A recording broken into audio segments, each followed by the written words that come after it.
Hello বন্ধুরা, তোমরা সকলে কেমন আছো? আর আমি আছি খুব খুব খুব ভালো। তোমাদের সকলকে স্বাগত জানাই আমার আরও একটি নতুন সুন্দর ব্লগে। তো তোমরা তো দেখতেই পেলে যে অন্ধ্রপ্রদেশে যে ডান্স ফেস্টিভ্যাল হয়েছিল সেখানে ক্যাম্পিং ডেগুলো কেমন করে আমরা কাটালাম। এবার যে বাড়ি ফেরার পালা। তবে সব থেকে দুঃখের কথা হচ্ছে আমরা যতগুলো ক্যাম্পিং করি বা যে যে স্টেটগুলোতে করি সেখানে কিন্তু আমরা একটা বা দুটো দিন রাখি শুধুমাত্র সেই স্টেটটা ভিজিট করার জন্য, কি কি রয়েছে সেখানকার কালচার কি রয়েছে সমগ্র কিছু দেখার জন্য। যেমনটা ধরো উদাহরণস্বরূপ বলতে পারি, ত্রিপুরাতে আসলে ত্রিপুরার যে মোস্ট ইম্পর্টেন্ট জায়গা ত্রিপুরেশ্বরী মায়ের মন্দির, তারপর রয়েছে মিউজিয়াম, নির্মহল, তারপর সিপাহীজল, এমন যে দর্শনীয় স্থান রয়েছে সেখানে যাওয়া বা টুরিস্টরা যে টুরিস্ট করতে আসে সেই জায়গাগুলোকে দেখানো, মানে যেহেতু প্রত্যেকটা স্টেট একসঙ্গে হয়েছে তার জন্য। তো সেই মোতাবেক আমরা যেদিন প্রোগ্রাম শেষ করি এর পর দিনই থাকলো আমাদের মানে ঘোরার ডেটটা। কিন্তু আমাদের যে সময়টা এতই খারাপ ছিল যে আমরা যদি সেদিন ঘুরতে যেতাম তাহলে ত্রিপুরা আসার জন্য যে ট্রেনটা ছিল সেটা আবার এক সপ্তাহ পড়েছিল। তো তার জন্য আমরা আর ঘুরতে পারিনি। আমরা সেদিনই ব্যাক করেছিলাম। প্রোগ্রামের পরদিন সকাল ভোর 4টা কি 5টা হবে আমরা ব্যাক করে ফেলি। তো এটা হচ্ছে হায়দ্রাবাদ গিয়েছিলাম আমরা অন্ধ্রপ্রদেশ থেকে একদম বাসে করে। যাওয়ার সময় দেখলে তোমরা বাসে করে গিয়েছিলাম, আমি বাসের কোনো ফুটেজ নেইনি, তবে ওইখানকার বাসগুলো না ভীষণ সুন্দর হয়, মানে এত সুন্দর হয় বাস যদি তুমি 12 না 15 না 24 ঘন্টাও চলো তোমার কিন্তু একদমই কিন্তু খারাপ লাগবে না। তবে ত্রিপুরা যেহেতু পাহাড়ি রাজ্য, তবে কিন্তু সেখানে আমরা যদি 1 থেকে 1.5 ঘন্টা বাস চড়ি তখন মনে হয় অনেকটা শরীর অসুস্থ হয়ে পড়েছে। তবে সেখানে আমরা দেখলাম সারা রাত্র বাস চড়েছি, আমি সারাটা সকাল থেকে একদম বিকেল পর্যন্ত বাস চড়েছি, একদমই খারাপ লাগেনি। তো যাই হোক, এই কথাগুলো বলতে বলতে হায়দ্রাবাদের প্লাস অনেকগুলো জায়গার কিন্তু তোমাদের সঙ্গে আমি যে রোড শেয়ার করেছি। এটা হায়দ্রাবাদের কি রয়েছে আইনো কোর্ট হতে পারে, বাট আমি শিওর না। তোমরা যদি চিনে থাকো আমাকে কমেন্টে জানিও। এটা একটা খুব সুন্দর সুন্দর টেম্পল, খুব সুন্দর সুন্দর জায়গা আমরা কিন্তু দেখেছি বাস চড়তে চড়তে। তো এবার ফাইনালি আমরা চলে আসি কিন্তু সেখানে বেঙ্গালুরু। এই যে একটা ফার্স্ট মানে একটা দোকান, বেকারি বলতে পারো। ত্রিপুরা একটা বেকারিতে হাইয়েস্ট কেকের যে পেস্ট্রি কয়টা থাকতে পারে 100 200, ওইখানে একটা বেকারিতে একটা টাইপের কেক থাকতে পারে প্রায় 10,000 20,000। এমন করে আইটেম আছে ধরো আরও এরকম 10-20 বা আরও তার থেকে বেশি হতে পারে। উপরে রেস্টুরেন্ট, নিচে এরকম বেকারি।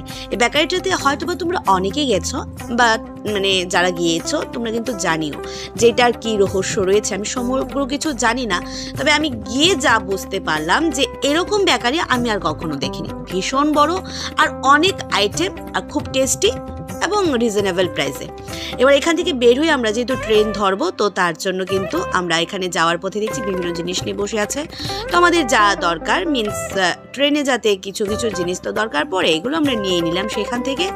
তারপর আমরা সোজা চলে যাই ট্রেনের উদ্দেশ্যে। ওই যে মানে ক্যাম্পিং ডেগুলো তো আমরা খুব ভালো কাটিয়েছি, তবে ওই যে ঘুরতে পারিনি তার জন্য একটু মনটা খারাপ ছিল। আর সব থেকে বেশি খারাপ ছিল এতদিন এতগুলো লোকদের সাথে আমরা বন্ধুত্ব করেছি, থেকেছি, তারপর তাদের সঙ্গে একদম সারাটা দিন কাটিয়েছি, কত মজাই না করেছি। ক্যাম্পিং ডেগুলো মানেই তো অন্যরকম একটা বিষয়। তো সব কিছু কিন্তু আজ থেকে মিস করতে শুরু করেছি।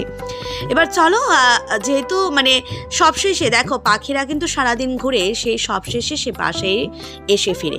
তো আমাদেরও একই করতে হয়, সারাদিন যা কিছুই করি না কেন সর্বশেষ কিন্তু আমাদের নিজ ঘরে এসে ফিরতে হয়। তো একইভাবে আমরা ওই ক্যাম্পিং ডেজগুলো কাটিয়ে প্রায় অনেক দিন কাটিয়ে প্রায় 9 থেকে 10 দিন কাটিয়ে আমরা সোজা চলে যাই বাড়ির উদ্দেশ্যে। এবার যাওয়ার পথে তো আবার 2-3 দিন লাগবে, 3 দিনের উপর লাগবে। তো তার জন্য কিন্তু আমরা আবার ট্রেন জার্নি করব অনেকটা দিন। আমাদের কাছে এটা একটা অভ্যস্ত হয়ে গেছে বলতে পারো, অভ্যেসে পরিণত হয়ে গেছে। আমি তো ভীষণভাবে ভালোবাসি, মানে আমার কোনো অসুবিধাই হয় না। তবে ওই যে জার্নিটা আরও বেশি মজাদার হয়ে ওঠে যখন তোমার সাথে তোমার সহকর্মীরা থাকবে, মিন্স নাচের সহকর্মী, ছোট বোনরা, তারপর আন্টিরা থাকবে, গুরুমা থাকবে, তখন তোমার না ওই জার্নিটা আর জার্নি মনে হবে না। আমরা তো খুব এনজয় নিয়ে কিন্তু জার্নিটা করেছি। আমরা বুঝতেই পারিনি যে এতগুলো দিন আমরা ট্রেনে থেকেছি, এতগুলো দিন আমরা মা বাবা পরিবারদের ছাড়া একটা ক্যাম্পে থেকেছি, এতগুলো দিন আমাদের নিজেদের যে প্রিয় খাবার সে খাবারগুলো থেকে দূরে থেকেছি, একদমই মনে হয়নি। যাই হোক, এবার স্টেশনে চলে আসি।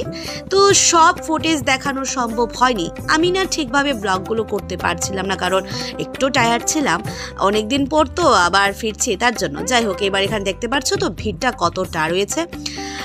আমি অনেকগুলো ফুটেজ নিয়ে একদম ছোট ছোট কেটে আমি কিন্তু অল্প পরিসরেই তোমাদের সাথে শেয়ার করছি। আমি ব্লগটা আর বেশি লেট করব না, আর বেশি লেন্দিও করব না। আমি ব্লগটা একটা ব্লগ দিয়ে আমি একদম আগরতলা টু অন্ধ্রপ্রদেশ আর অন্ধ্রপ্রদেশ টু আগরতলা জার্নিটা কমপ্লিট করতে চাই এই ব্লগটার মাধ্যমে।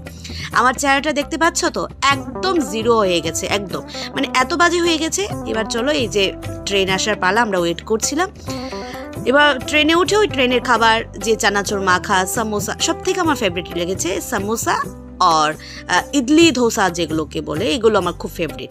এটা হচ্ছে ব্রহ্মপুত্র নদ, যেটা ইন্ডিয়াতে একটাই নদ আছে আর সবগুলো কিন্তু রয়েছে নদী। তো এটা হয়তো বা তোমরা সবাই জানো। তো এটা কিন্তু আমি যখন গত ইয়ারে 2022-তে যখন আমি আসামে গিয়েছিলাম, আসাম থেকে অরুণাচল প্রদেশ যাওয়ার সময় কিন্তু আমি ব্রহ্মপুত্র নদের সামনে গিয়ে একদম জলে ছুঁয়েছি, ওইখানে পাড়ে গিয়েছি। তারপর কিন্তু আমি আবার এটা পেয়েছি যখন আমি ওই হায়দ্রাবাদ হয়ে গুয়াহাটি হয়ে বাড়ি আসছিলাম। এবার ট্রেনে দেখো বাড়ি আসার সময় আমরা এবার এত দিনকার জার্নিতে আমাদের চুলগুলো নষ্ট হয়ে যাচ্ছিলো বলে আমরা চুলে সবাই তেল মাখছিলাম। তো তখন আমাদেরকে এগুলো দিয়ে দিয়েছিল রক্তিমার মা আন্টি, মিন্স রিঙ্কু আন্টি। আমাদের এত ভালোবাসে রিঙ্কু আন্টি, আর আমাদের সকলের প্রিয় একটা আন্টি। আমরা যতগুলো ক্যাম্পে যাই, যেখানেই যাই, আন্টিকে ছাড়া আমাদের হবেই না। মানে এবার ছোট টিম যাক বড় টিম যাক, এই আন্টিকে দরকারই পড়বে, যেহেতু আন্টি প্রত্যেককে খুব সুন্দর করে টেক কেয়ার করে। এটা আমাদের কাছে খুব ভালো লাগে, তার জন্য আমরা প্রত্যেকটা ক্যাম্পে প্রত্যেকটা ট্রিপে কিন্তু আন্টিকে নিয়ে যাই। তো এবার দেখো কথা বলতে বলতে এসে গেছে চা পাতা বাগান, মানে বুঝতে পারছো কি, ত্রিপুরায় ঢুকছে ধীরে ধীরে ট্রেনটা। এতদিন পর আমরা আবার ত্রিপুরার রাস্তায়। এই খুশিতে ধর্মনগর স্টেশনে এসে করলাম আমরা একটা রিলস ভিডিও, আমি আর পাপিয়া। এবার দেখো ট্রেনটা কত সুন্দর লাগছে, ওই যে চোরাটা দেখা যাচ্ছে আগরতলা রেল স্টেশনে। তো ভিডিওটা এখানে শেষ করছে। আমাদের সম্পূর্ণ যাত্রাটা তোমাদের কাছে কেমন লেগেছে জানিও। যদি ভালো লেগে থাকে অবশ্যই লাইক কমেন্ট শেয়ার করে দিও। আর আমার ইউটিউব থেকে দেখে থাকলে আমার পেজটা, আমার চ্যানেলটাকে সাবস্ক্রাইব, আর আমার পেজ থেকে দেখে থাকলে আমার পেজটাকে ফলো করতে কিন্তু ভুলো না। আজকের মতো এটুকুই, টাটা, বাই বাই।